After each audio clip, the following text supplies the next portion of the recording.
और surface chemistry में क्या पढ़ रहे हैं हम लोग हैं, तो क्लासिफिकेशन, इसकी क्लासिफिकेशन कोलॉइडल सॉल्यूशन की। सरफेस केमिस्ट्री में हम लोग classification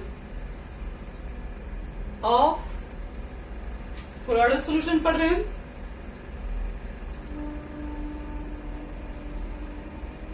on the basis of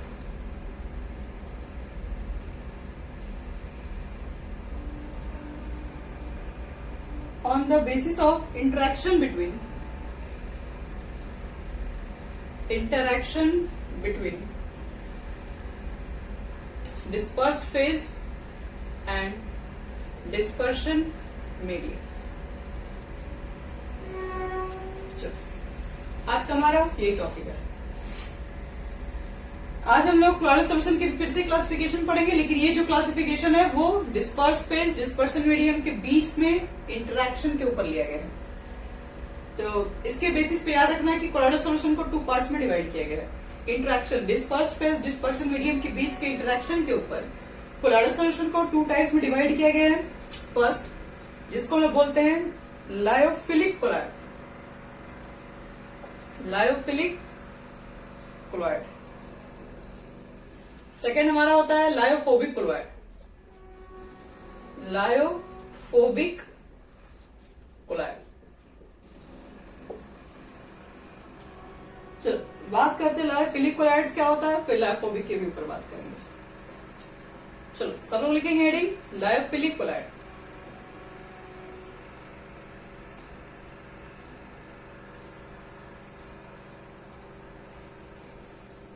देखो लायोफिलिक कोलॉइड में आपके इसमें जो बच्चे लोग अट्रैक्शन होता है, यानी हम लोग बोल सकते हैं कि जो लायोफिलिक कोलॉइड है ये अट्रैक्शन जो होता है वो सॉल्वेंट लविंग कोलॉइड से। मतलब यहाँ पर जो भी आपके पास कोलॉइडल सॉल्यूशन होगा उसमें अट्रैक्शन होता है सॉल्वेंट मीडियम से। मतलब डिस्पर्स फेज का अट्रैक्शन डिस्पर्शन मीडियम में पहले से ही रहता है। यानी हम लोग बोल सकते हैं यहाँ पे जो अट्रैक्शन आपके पास है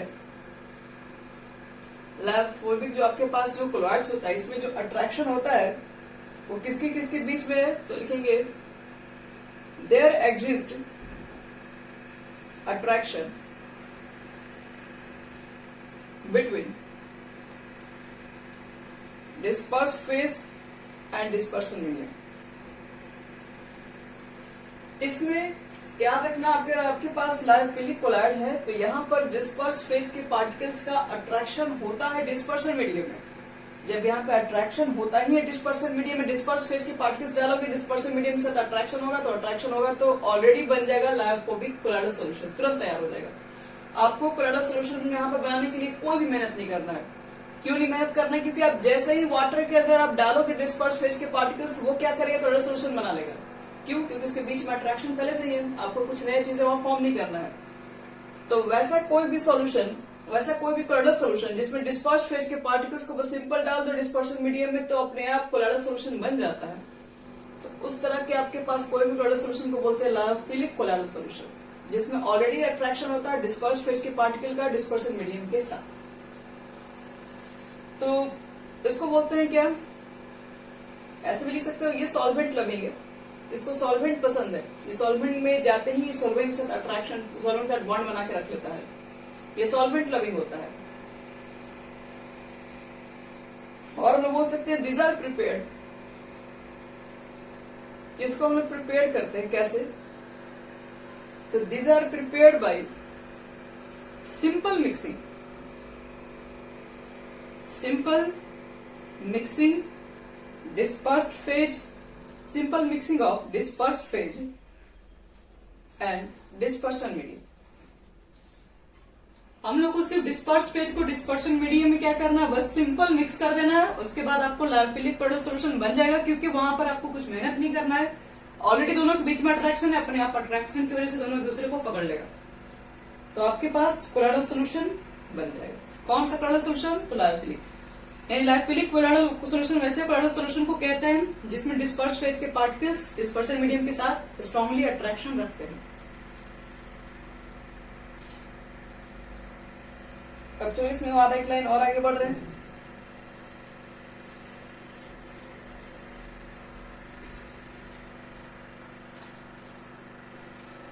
लायोफिलिक सोल, लायोफिलिक, जो लायोफिलिक जो आपके पास पहला जो सॉल्यूशन होता है sols are more stable as they extensively solvated.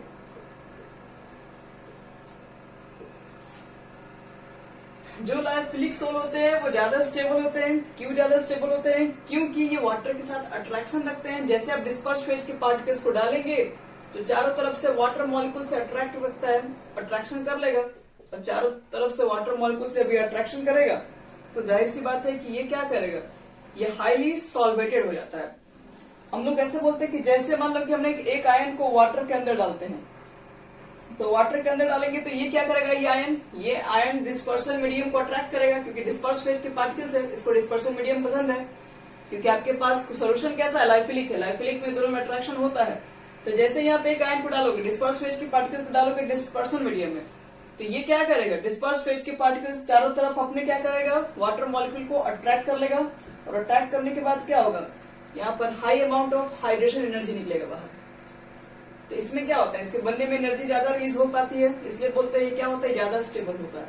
Stable का मतलब है कि यहाँ पर ये आसानी से मूव कर सकता है सोल्यूशन में, पूरे सोल्यूशन के ऊपर कोई सोल्यूशन इसमें हम लोग आसानी से बना सकते हैं। इसलिए बना सकते हैं क्योंकि अब ये ज्यादा स्टेबल, अब इसको कोई आके धक्का देके इसमें बाहर नहीं निकल सकता है। क्योंकि देखो छोटा सा आयन तुम सोल्यूशन में नहीं देख सकते हो, एक छोटा सा आयन सोल्यूशन में डाल देंगे तो हमें नहीं दिखाई पड़ेगा, लेकिन अगर उसको चारों तरफ वाटर मॉलिक्यूल पकड़ के अगर उठा दें, चारों तरफ से अगर मान लो वाटर मॉलिक्यूल पकड़ के उसको जमा कर दे, तो क्या होता है, हमको दिखाई पड़ने लगता है सोल्यूशन के अंदर। कोलाइडल सोल्यूशन में यार अपना पार्टिकल्स को आपको दिखाई पड़ते हैं, पार्टिकल्स को देखना जरूरी होता है, छोटे साइज के रहेंगे तो नहीं दिखेंगे। लेकिन आपके पास ये लायोफिलिक कोलाइडल सोल्यूशन है, तो यहाँ पर क्या होता है, स्ट्रॉन्ग अट्रैक्शन होता है डिस्पर्सल मीडियम के साथ, चारों तरफ से वाटर मॉलिक्यूल को सराउंड कर लेता है, साइज में क्या रहता है, कोलाइडल सोल्यूशन के रेंज में रहता है, फिर चारों तरीके से आपको डिस्पर्सल मीडियम में आपको फैला हुआ दिखाई पड़ता है। क्यों होता है ऐसा? क्योंकि आपके पास जो लायोफिलिक सोल होता है वो मोर स्टेबल है, क्योंकि वो पानी में जाने के बाद हाईली सॉल्वेटेड है, वो ज्यादा वाटर मॉलिक्यूल से क्या होता है, अटैच हो जाता है, इसकी वजह से ज्यादा स्टेबल होता है। और इसमें लोग बोलते हैं कि once separated they can be mixed again. अगर हम इसको एक बार अगर सेपरेट भी कर दिए, इस वाटर मॉलिक्यूल को हटा दिए, तो फिर से वापस हम चाहेंगे तो फिर से आयन डालेंगे, फिर से वो वाटर मॉलिक्यूल आपस में अट्रैक्ट कर लेगा। तो ये चीजें क्या होती है, चीजें रिवर्सिबल नेचर की होती है, एक बार आप हटा भी दीजिएगा तो फिर ये वापस बन जाएगा। यहाँ पर लिख सकते हो, once separated they can be mixed again. एक बार आप सेपरेट भी कर लिए तो आप इसको वापस से फिर एक बार मिक्स कर सकते हैं, to form colloid, to form a colloid, and therefore it is reversible in nature।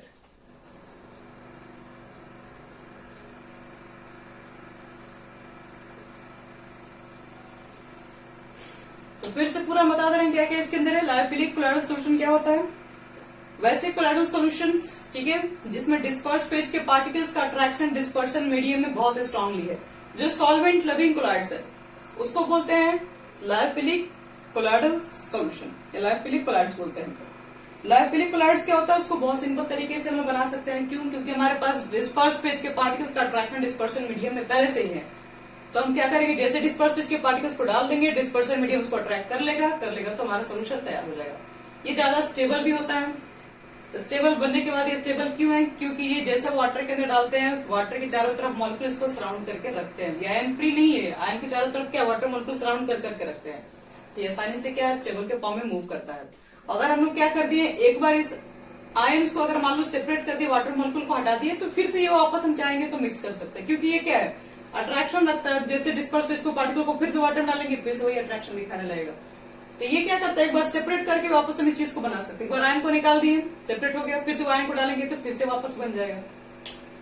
तो इसलिए इसको हम लोग रिवर्सिबल इन नेचर बोलते हैं। लायोफिलिक सोल्स आपके पास होता है वो रिवर्सिबल नेचर का होता है।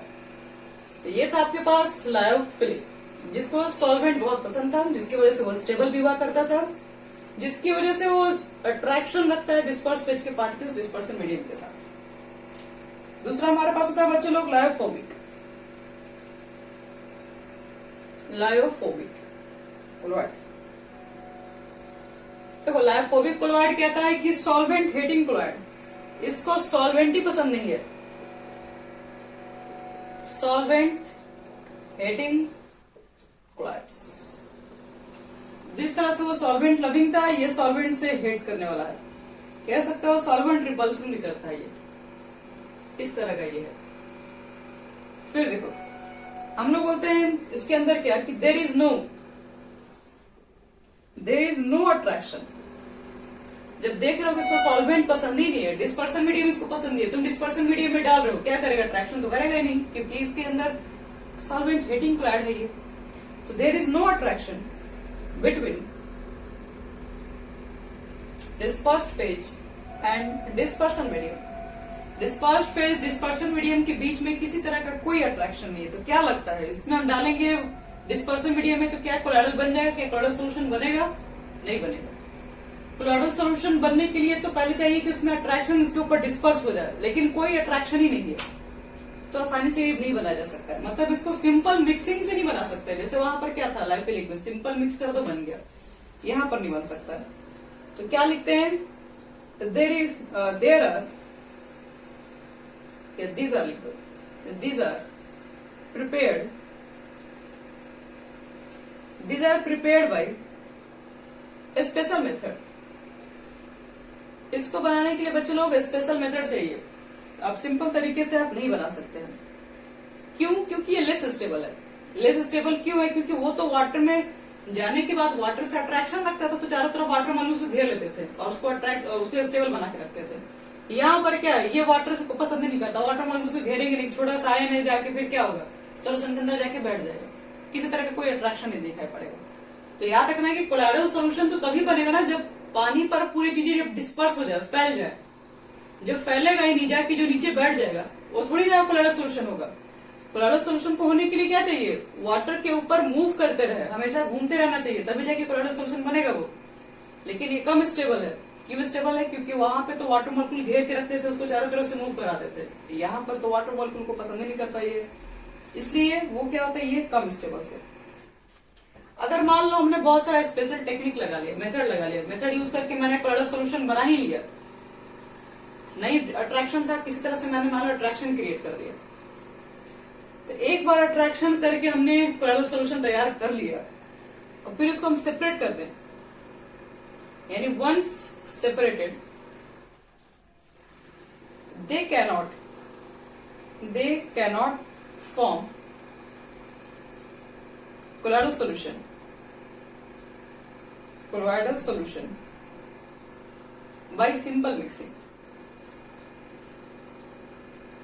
by simple mixing.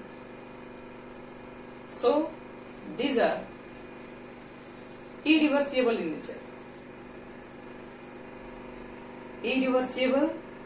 in nature. सिंपल तरीके से तो बन नहीं रहा, आपने किसी तरीके से मान लीजिए बना भी लिया और उसको फिर से आप सेपरेट कर दिया और फिर से आप चाहें कि फिर से उसको वापस बना दे तुरंत, तो फिर वो आयन डालने से तो आपसे सिंपल से बनेगा नहीं, क्योंकि उसको बनाने में आपको अलग अलग टेक्निक यूज करना पड़ता है। और कैसे यूज बनता है वो आपको बताएंगे, चैप्टर में वही से पढ़ना है। तो याद रखो इसमें लायोफिलिक क्या होता है, लायोफोबिक क्या होता है, ये हमारा क्लासिफिकेशन था। कौन सा क्लासिफिकेशन? तो कोलॉइडल सॉल्यूशन का क्लासिफिकेशन था। किसके बेसिस पे? डिस्पर्स्ड फेज डिस्पर्सन मीडियम के बीच के इंटरेक्शन के बेसिस पर इसको क्लासिफाइड किया गया। कोलॉइडल सॉल्यूशन में आपको बताया लायोफोबिक किसे कहते हैं, तो लायोफिलिक, तो जिसमें डिस्पर्स फेज के पार्टिकल्स का अट्रैक्शन होता है डिस्पर्सन मीडियम के साथ, और जिसमें अट्रैक्शन बिल्कुल भी ना हो उसको बोलते हैं लायोफोबिक। फिर लायोफिलिक को हम तैयार करने के लिए एक सिंपल मेथड है, बस उसको ऐड करेंगे आपस में बन जाएगा, लेकिन इसको सिंपल मेथड से नहीं बना सकते क्योंकि यहाँ पर कोई अट्रैक्शन नहीं होता है। लायोफिलिक जो होता है वो स्टेबल होता है क्योंकि वो हाईली सॉल्वेटेड होता है, क्योंकि वाटर मॉलिक्यूल के साथ वो चारों तरफ से अटैच होकर साइज में दिखने लगता है, मूव करते रहता है। ये ऐसा कुछ नहीं, इसमें कोई अट्रैक्शन होना नहीं है, इसलिए ये रेसिस्टेबल होता है। उसमें क्या होता है कि उसको सिंपल एडिशन से बनाया जाता है, उसको एक बार सेपरेट भी कर देंगे तो वापस वो बन सकता है, क्योंकि उसमें सिर्फ सिंपल एडिशन करना है, कोई नया मेथड यूज नहीं करना। इसको बनाने के लिए स्पेशल मेथड यूज करते हैं, एक बार सेपरेट कर देंगे फिर ये वापस नहीं बन सकता है, इसलिए ये वो रिवर्सिबल था, ये इरिवर्सिबल है। ठीक है, तो ये क्लासिफिकेशन हमारा हो गया खत्म। क्लासिफिकेशन आपको इतना ही पढ़ना था। अब पूरा के पूरा आपको क्या पढ़ना है, लायोफोबिक के बारे में ही सारा पढ़ना है पूरे चैप्टर में। कि लायोफोबिक कोलाइडल सॉल्यूशन कैसे तैयार करेंगे, क्योंकि लायोफिलिक में क्या है, सिंपल एडिशन से बना रहे हैं। लायोफोबिक को कैसे बना सकते हैं, ये सब चीजें हमको पढ़ना होता है इस चैप्टर में। तो पहले आप बात कर लेते हैं एक बार लायोफिलिक के लिए। लिखो preparation of colloid, preparation of colloids. चलिए पहला तैयार करना लायोफिलिक। लायोफिलिक कोलाइड को कैसे प्रिपेयर करेंगे, तो इसमें तो बात ही नहीं करना ज्यादा, सिंपल एडिशन से बन रहा है। लिखो this colloid, this colloid can be formed, can be formed by simple mixing, by simple mixing of dispersed phase particles in dispersion medium। dispersed phase particles लिख देना in dispersion medium। ये simple तरीके से बन जाएगा बच्चे लोग। डिस्पर्स फेज के पार्टिकल को डिस्पर्शन मीडियम में ऐड कर दो तो बन गया तुम्हारा lyophilic. For example starch in water, आपको बताया था कल। अगर तुमने एक आलू को बॉईल किया, आलू को अगर वाटर में डाल दोगे तो वाटर के अंदर टर्बिडिटी फॉर्म हो जाता है, आपको कुछ मेहनत नहीं करना, वो अपने आप ही स्टार्ट हो जाता है। Starch in water, protein in water, दाल वगैरह भी रख लो पानी में। दाल को जो तुम लोग बनाने जाते हो उसमें क्या करते हो, पानी में डाल दोगे तो पानी के अंदर टर्बिडिटी अपने आप फॉर्म हो जाएगा, वो अपने आप कोलाइडल सॉल्यूशन बना लेगा, आपको कुछ करना नहीं है।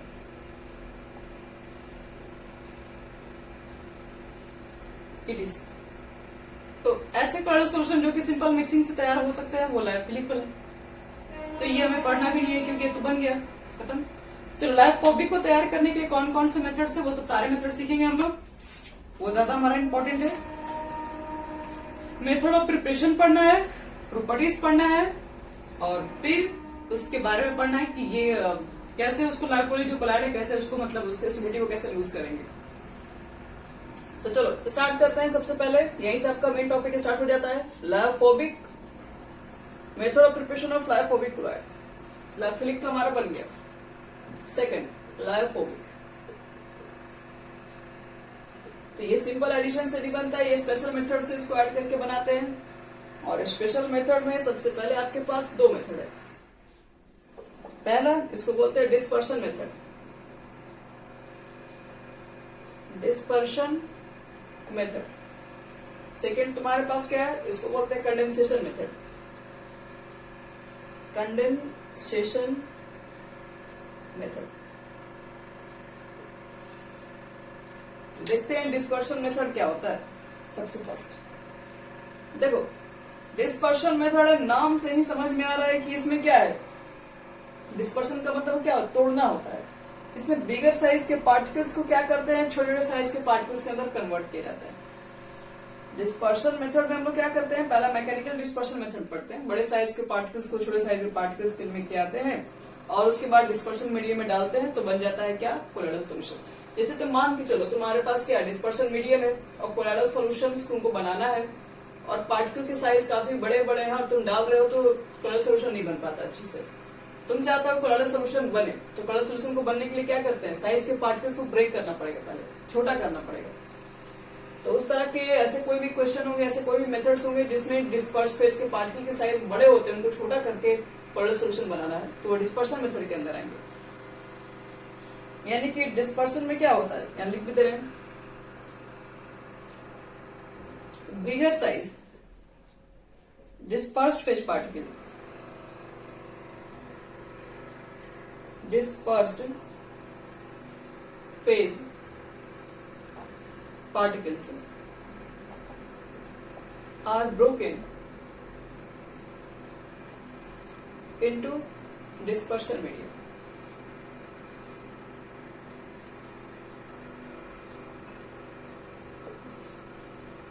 इसमें बड़े साइज के पार्टिकल्स को क्या करते हैं, छोटे साइज के पार्टिकल्स में कन्वर्ट करते हैं, जिसमें आता हमारा मैकेनिकल डिस्पर्शन। फर्स्ट है डिस्पर्शन मेथड में आपका पहला मेथड बता रहे हैं, mechanical dispersion.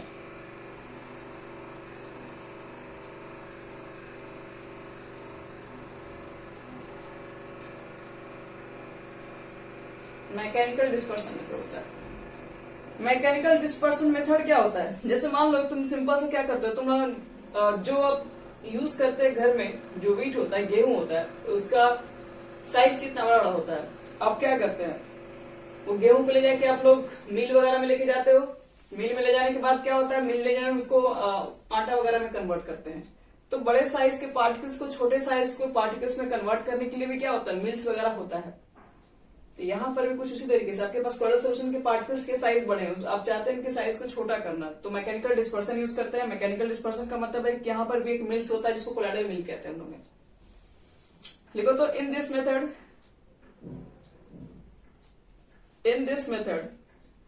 the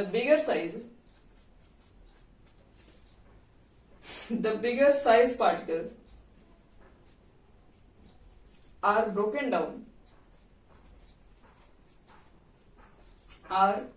down into colloidal range by colloidal mills,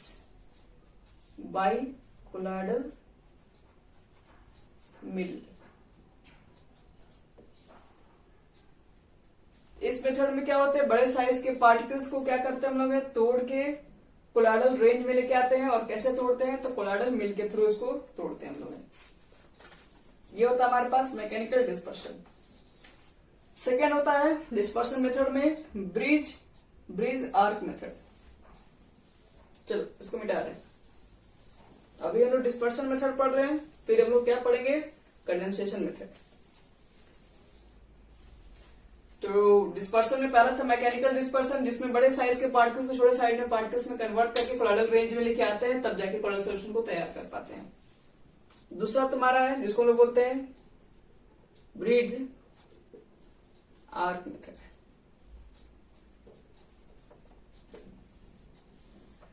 bridge arc method में देखो क्या होता है, समझा रहे हैं। सबसे पहले तो याद रहना है, ये मेथड एक तो इंपॉर्टेंट है। इसमें क्या करते हैं कि कोलोइडल जो सॉल्यूशन होता है, colloidal solution of heavy metal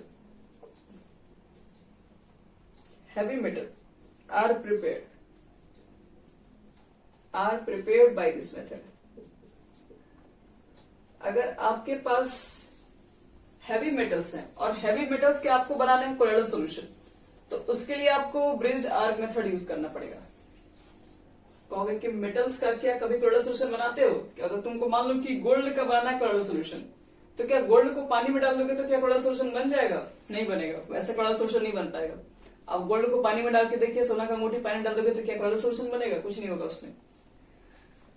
तो कोलोइडल सॉल्यूशन फिर कैसे बनाए हम लोग, हैवी मेटल्स का कोलोइडल सॉल्यूशन कैसे बनाए? तो आपको गोल्ड सोल का ही हम बता रहे कैसे बनाते हैं। इसके लिए पहले एक मैकेनिज्म बनाना पड़ता है। एक देखो सेटअप बता रहे हैं, ये तुम्हारा एक सेटअप बनाया हम लोग, मैकेनिज्म बना रहे हैं। और इसके अंदर क्या कर दिए, यहां पर एक लेयर लगा दिए और इसके अंदर भर दिए आइस का टुकड़ा। ये आइस है।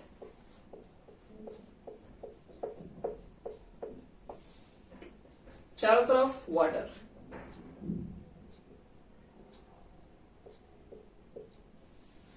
और इसके अंदर एक छोटा सा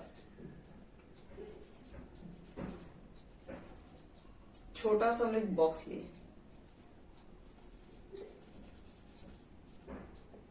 और इसमें मैंने एक रखा है गोल्ड के फॉइल को रखा है। इस छोटे से बक्से में एक गोल्ड को फॉइल को मैंने रख दिया है और इस गोल्ड के फॉइल को मैंने क्या कर दिया है, इलेक्ट्रिक, ये दो रड है, एक पॉजिटिव रड और एक निगेटिव रड, और इसको बैटरी के थ्रू आपस में मान लो कि हम कनेक्ट कर दिए। पॉजिटिव टर्मिनल दे दिए इधर है, इसको मान लो कि एक निगेटिव टर्मिनल दे दिए। अब दोनों को अगर आपस में सटाएंगे तो क्या होगा, इलेक्ट्रिक स्पार्क होगा। तो इलेक्ट्रिक जो तुम्हारा स्पार्क होता है उसके थ्रू क्या होगा, मान लो उसको बैटरी के थ्रू कनेक्ट कर दिया, इलेक्ट्रिक स्पार्क होगा। तो ये जो आपके पास गोल्ड का जो फॉइल है, ठीक है, वो क्या होगा, वो वेपर के फॉर्म में बाहर निकलेगा, क्योंकि इलेक्ट्रिक स्पार्क करोगे तो क्या होगा, ज्यादा high amount of heat generate होगा। हीट जनरेट होगा तो क्या होगा, इस गोल्ड को क्या करेगा, गोल्ड को पूरे पिघल के वेपर में कन्वर्ट कर देगा। इतना ज्यादा high amount of heat generate होता है कि गोल्ड जो होता है वो वेपर में कन्वर्ट हो जाता है। अब जैसे ये वेपर के थ्रू जैसे ये बाहर निकलेगा, मान लो तो बाहर निकलेगा तो फुहार में क्या पानी है, और कैसा पानी है, ठंडा पानी है। एक तो आप बाहर से बर्फ भी लगा दी है, तो ये क्या ठंडा पानी, मान लो गर्म चीजें वेपर के फॉर्म में बाहर निकल रही है, वो ठंडे के कांटेक्ट में आएंगी तो वो क्या होगी, पूरी तरीके से वाटर में जाके, जब तक वो वेपर है तब तक वाटर में जाके फैल जाएंगे, और धीरे धीरे वो जैसे क्या होता है, वो वेपर से फिर सॉलिड के फॉर्म में आएंगी, तो सॉलिड के फॉर्म में जैसे आएंगी तब वो पानी में पूरे फैली हुई दिखाई पड़ेंगी अच्छे से। तो इस तरीके से आपने क्या कर दिया, एक गोल्ड सोल को, ठीक है, वेपर में पहले कन्वर्ट करा दिया इलेक्ट्रिक स्पार्क से, और स्पार्क करवा के जैसे वो वेपर के फॉर्म में बाहर निकला तो चारों तरफ से वाटर ठंडा था वहां पे, तो वेपर जैसे वाटर अंदर जाके मिलेगा, ठंडा होने की वजह से क्या होगा, तुरंत सॉलिड में कन्वर्ट हो जाएगा, और उसके बाद ये पूरे वाटर पे आपको क्या दिखाई पड़ेगा कि गोल्ड सोल फैला हुआ दिखेगा। तो हमारा बन गया गोल्ड सोल। इस मेथड का नाम है ब्रिज्ड आर्क मेथड। तो लिखो, इसमें क्या क्या प्रोसेस हम लोग करते हैं वो बता रहे हैं। पहले तो याद रखिए, गोल्ड सोल्यूशन हैवी मेटल्स से इस मेथड से प्रिपेयर करते हैं, और इसमें दोनों मेथड यूज होता है, बोथ डिस्पर्शन, इसमें डिस्पर्शन में यूज कर रहे हैं, ब्रेक करवा रहे हैं, गोल्ड को क्या वेपर में कन्वर्ट करवा रहे हैं, और वेपर को फिर क्या करवा रहे हैं, लिक्विड में भी कन्वर्ट करवा रहे हैं, तो वो वेपर एंड कंडेंसेशन, दोनों मेथड चल रहा है। Condensation occur in this method,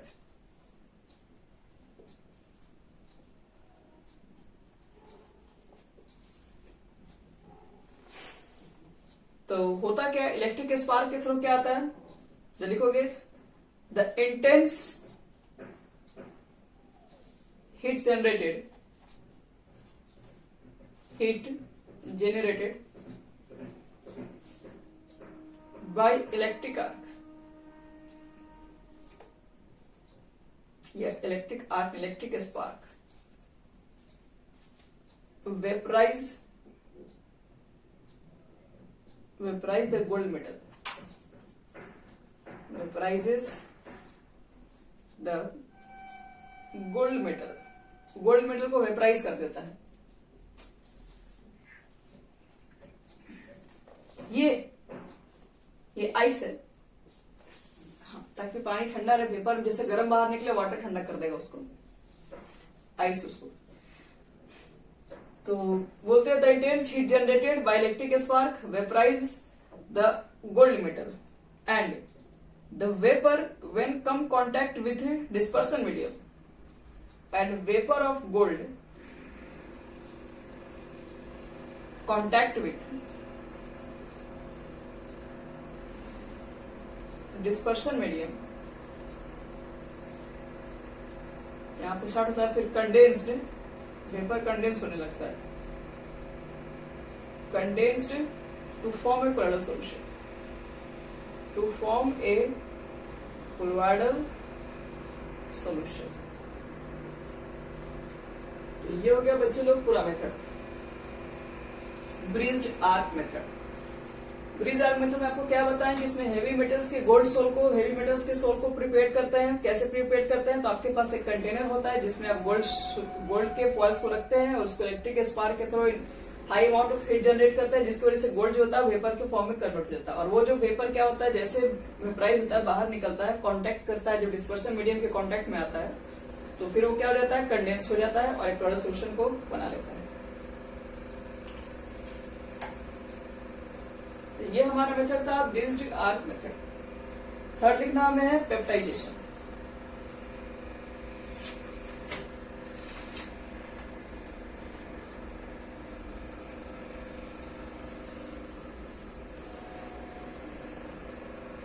third हमारे पास बच्चे लोग मेथड है जिसको हम लोग बोलते हैं पेप्टाइजेशन। पेप्टाइजेशन मेथड अभी हम लोग को आगे भी पढ़ना है, अभी बस आपको थोड़ा सा हिंट कर रहे हैं क्योंकि बाकी आगे पढ़ोगे तो डिटेल समझ में आएगा। देखो पेप्टाइजेशन में क्या होता है, अगर कोई पीपीटी, मान लो मेरे पास कोई एक प्रिसिपिटेट बना हुआ है, जैसे सपोज करो AgNO3 है, Ki से रिएक्ट कर लिया और रिएक्ट करके क्या कर दिया कि AgI का प्रिसिपिटेट बन गया और बाकी आपके पास क्या हो गया, AgI बन गया और KNO3 बाहर निकल गया। प्रिसिपिटेट का मतलब क्या होता है, सॉल्यूशन में जाके नीचे बैठ जाना। अब जो सॉल्यूशन में जाके नीचे बैठ जाएगा तो कोलाइडल थोड़ी ना होगा। कोलाइडल तो तब कहेंगे जब वो सॉल्यूशन के ऊपर डिस्पर्स हो जाए, सॉल्यूशन पर जब मूव करते रहे तब उसको बोलते हैं कोलाइडल्स। ये जो जाके नीचे बैठ जाएगा तो वो तो तुम्हारे पास एक हेट्रोजीनियस हो जाएगा, सस्पेंशन हो जाएगा। तो अभी ये प्रेसिपिटेट को ले लो। अब किसी तरह से किसी तरीके से इसी प्रेसिपिटेट को तुमको पूरा सॉल्यूशन में मूव करा दो। मान लो अभी से रिएक्शन करा, ये प्रेसिपिटेट बन गया। अब इसका प्रेसिपिटेशन किसी वजह से अगर आप इस सॉल्यूशन में पूरा मूव करा दें तो आपने एक प्रेसिपिटेट को एक सॉल्यूशन डिस्पर्सन मीडियम में पूरी तरीके से क्या करवा दिया, डिस्पर्स करवा दिया। तो वहां पर जो भी कोलाइडल सॉल्यूशन जो बनता है उस मेथड का नाम होता है पेप्टाइजेशन। पेप्टाइजेशन का मतलब होता है कि आपने एक प्रेसिपिटेट को कोलाइडल सॉल्यूशन में कन्वर्ट कर दिया। अभी कन्वर्ट कैसे होता है इसके ऊपर हम आगे बात करेंगे, अभी ये चीज के बारे में बात करेंगे तो समझ में नहीं आएगा। तो बस एक चीज सिंपल से याद रखो, इट इज पेप्टाइजेशन किसे कहते हैं? इट इज कन्वर्जन ऑफ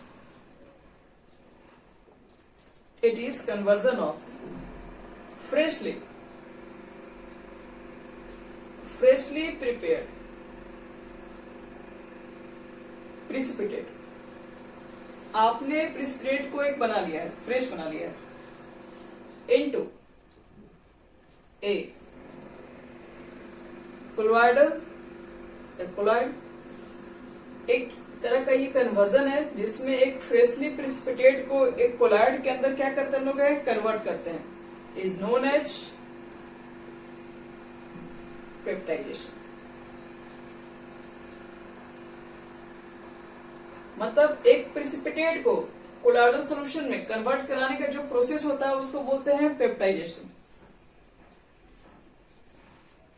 याद रखना, एक प्रेसिपिटेट को कोलॉइडल सॉल्यूशन में कन्वर्ट करने के प्रोसेस को ही बोलते हैं पेप्टाइजेशन। पेप्टाइजेशन के थ्रू भी कोलॉइडल सॉल्यूशन को बनाया जाता है, लेकिन कैसे बनता है आपको फिर से बता रहे, इसको लोग पढ़ेंगे आगे। और ये भी याद रखना कि फॉर पेप्टाइजेशन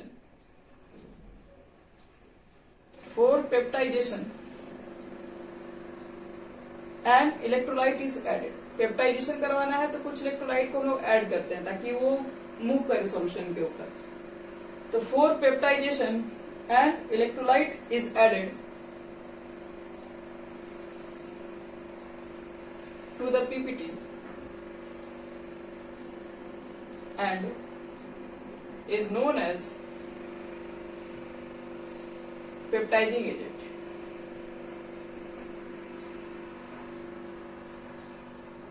देखो, पेप्टाइजेशन के लिए हम लोग क्या करते हैं, इलेक्ट्रोलाइट को ऐड कराते हैं।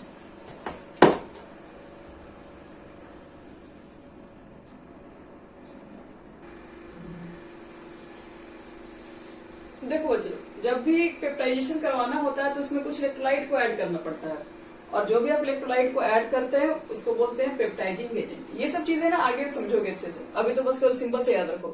पेप्टाइजेशन क्या होता है, एक प्रेसिपिटेट का कोलॉइडल सॉल्यूशन अगर तुम बना रहे हो तो उसको बोलते हैं पेप्टाइजेशन।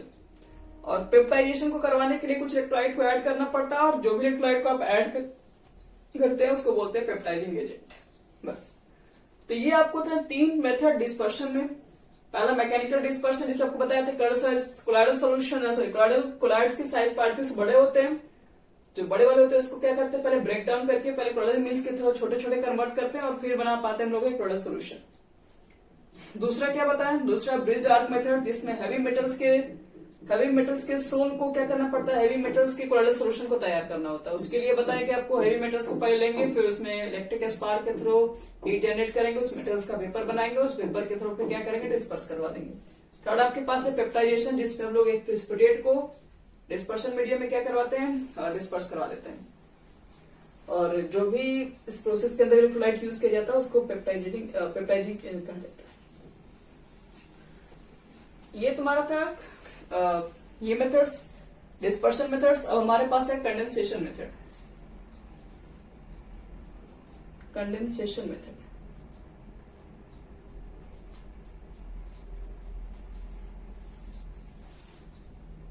तो देखो, कंडेंसेशन मेथड में आपके पास भी 2 टाइप्स है, एक है फिजिकल, दूसरा है केमिकल।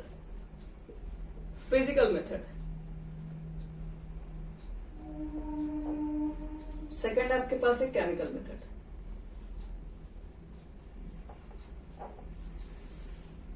फिजिकल मेथड में क्या होता है? तो फिजिकल मेथड आपके पास दो तरीके से है। एक में बोलते हैं by change of physical state, by change of physical state, और बाय चेंज ऑफ सॉल्वेंट। देखो इसको दोनों एग्जांपल के थ्रू समझाते हैं, बहुत किसके बारे में कोई पूछता नहीं, बस केवल याद रखिएगा कैसे होता है। By change of physical state का देखो मतलब क्या है। जैसे मान लो तुमको सल्फर का बनाना है सोल, सल्फर को डिस्पर्स कराना है डिस्पर्सन मीडियम के अंदर, क्या करोगे? तो तुम एक मैकेनिज्म फिर से बनाओगे कुछ इस तरीके से।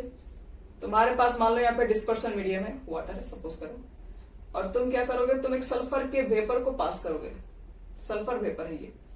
सल्फर के वेपर को अगर हम यहाँ पास करें तो पास करने के थ्रू क्या होगा? इसमें ये वेपर जाके इस वाटर के साथ, वाटर तो ठंडा होता आपके पास है, वाटर के साथ क्या होगा? डिस्पर्स हो जाएगा। जैसे ये वेपर क्या होगा? वाटर में जाके मिलने लगेगा, याद रखना। और ये वाटर में जाके क्या होगा?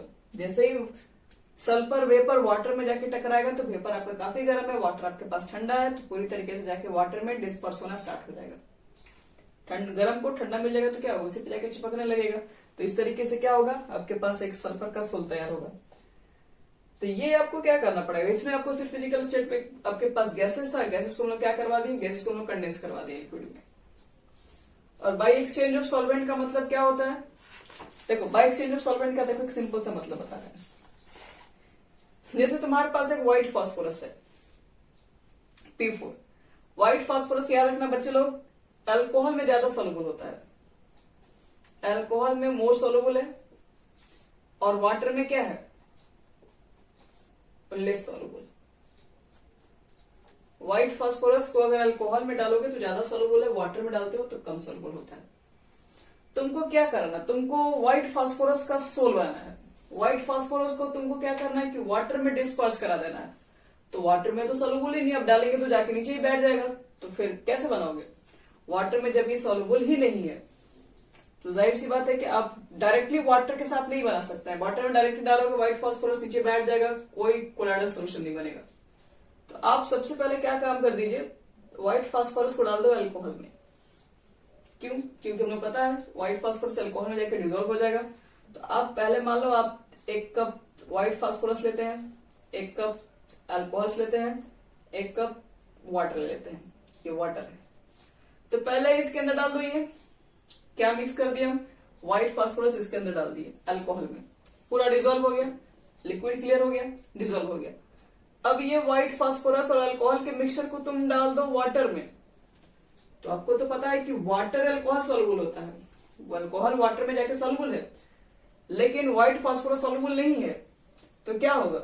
अल्कोहल तो पूरे वाटर में जाके सोलुबल हो जाएगा, लेकिन ये जो व्हाइट फास्फोरस है ये पूरी तरीके से जाकर फिर क्या होगा? पूरा डिस्पर्स होना स्टार्ट हो जाएगा। ये वाटर में जाकर पूरी तरीके से क्या हो जाएगा? फैल जाएगा।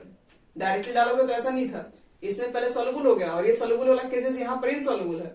तो इसमें जैसे डालोगे तो यहाँ पर अल्कोहल सोलुबल हो जाएगा, लेकिन व्हाइट फास्फोरस क्या होगा? पूरे पानी के ऊपर डिस्पर्स होना स्टार्ट हो जाएगा।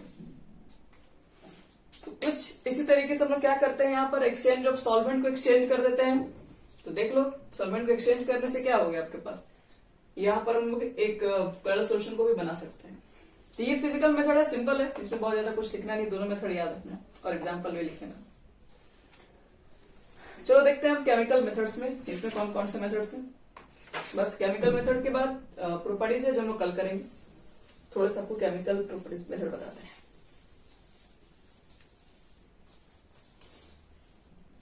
देखो केमिकल मेथड में अलग अलग है। फर्स्ट आपका होता है बाय ऑक्सीडेशन।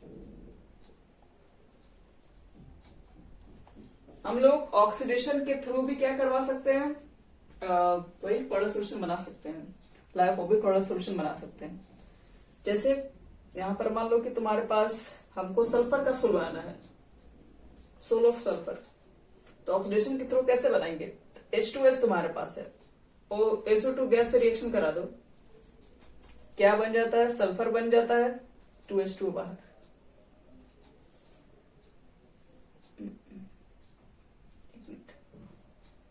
ठीक है, बैलेंस है। तो देखो तो आपने क्या किया? H2S H2S आपके पास क्या था, H2S गैसेज टू गैस जैसे पास किए तो यहाँ पर क्या हो गया, सल्फर का बन जाता है टर्बिडिटी, और इस टर्बिडिटी की वजह से पूरा सोल्यूशन आपका धुंधला धुंधला होने लगता है, पूरे तरीके से पूरा सोल्यूशन के ऊपर जाके बैठना स्टार्ट हो जाता है। तो ये जो आपके पास होता है, इसमें जब हम लोग H2 से SO2 के पास, जब H2S में SO2 गैस जैसे हम लोग पास करते हैं तो S का हो जाता है ऑक्सीडेशन, और ये ऑक्सीडेशन के थ्रू क्या होता है, पूरे सोल्यूशन के ऊपर टर्बिडिटी छा जाती है। तो बोल सकते हो कि एक पूरा सोल्यूशन जनरेट हो गया भाई ऑक्सीडेशन मेथड से। इसी तरीके से रिडक्शन भी होता है, बाय रिडक्शन, रिडक्शन के थ्रू भी हम ये काम करवाते हैं। गोल्ड सोल हम लोग रिडक्शन के थ्रू बना लेते हैं, जैसे AuCl3 है, AuCl3 को हम लोग क्या करते हैं, SnCl2 से रिएक्शन कराते हैं और यहाँ पर गोल्ड सोल का प्रिसिपिटेट हो जाता है। Au गोल्ड सोल यहाँ बन जाता है, गोल्ड पूरे आपको सोल्यूशन में तैरने लगता है, और ये SnCl4 बाहर। तो 2 है, यहाँ पर 3 है, यहाँ पर भी 2 होगा, यहाँ पर 3 है, बैलेंस कर लेना। ये सब बच्चों उतने हार्ड मेथड्स नहीं, ये सब आपसे कोई पूछेगा नहीं, बस पढ़ना है इसलिए बता रहे हैं। डबल डिकम्पोजिशन के थ्रू भी होता है ये काम है।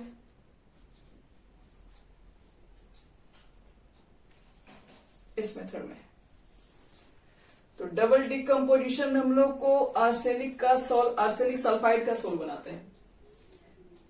AS2O3 रहता है, H2S गैस पास वही करते हैं फिर से, और बन जाता है AS2S3 का sol, arsenic sulphide plus 3H2, balance 3H2S, इसी का बन जाता है, इसी का सोल होता है। और हाइड्रोलाइसिस के थ्रू भी ये काम किया जाता है। चौथा मेथड आपके पास हाइड्रोलाइसिस भी होता है।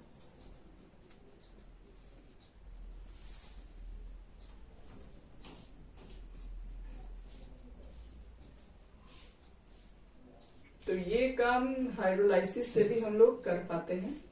हाइड्रोलाइसिस का भी एग्जांपल दे दे रहे हैं।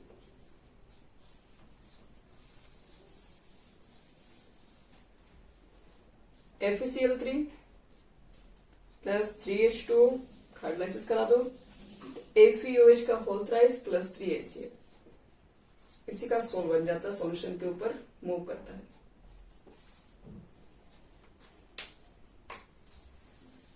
तो ये आपका था टोटल मेथड्स, फिजिकल और केमिकल मेथड्स।